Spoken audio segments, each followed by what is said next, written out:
Hello mga kami, kamusta tayong lahat? Sensya na mga mi, bihira lang makapag-upload si Mimi ba ngayon ng mga video. Dahil mga nakaraan at ngayon medyo busy ang Mimi ba. At ito nga mga kami, i-reflex lang ng Mimi ba sa uli, sa pangmasang pagkain. Tara mga kami at itry natin itong Orozco. Akalain mo yun mga kami, sa isang meal lang may 99 pesos ka lang, makakakain ka na mga kami at may mga choices ka naman. Start tayo sa 99 pataas. Ang nakakatuwa pa rito mga kami, naku, adiray sila. Ikaw medyo malakas-lakas ka sa rice.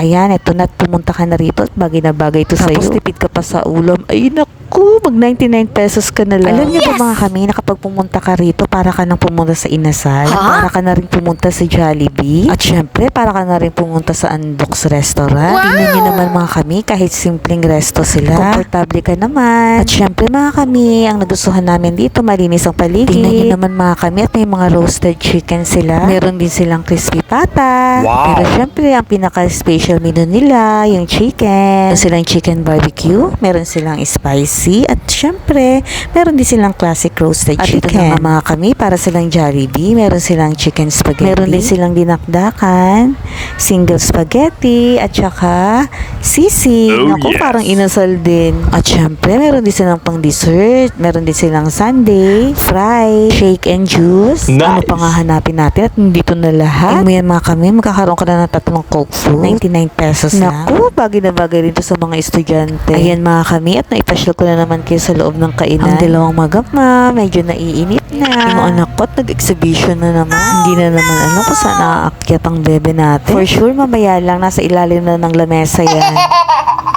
Paobserbahan natin ang kakulitan ng bebe Iren natin.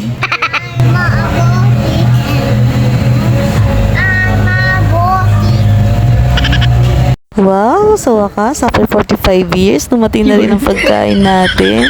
Try nga natin itong sisig nila. At ang bibiirin natin, walang katapusang chicken. Kung gusto ng bibiirin natin yan kasi crispy yung balat ng chicken. Siya mga kami, kakain muna kami. Thank you for watching. Bye-bye!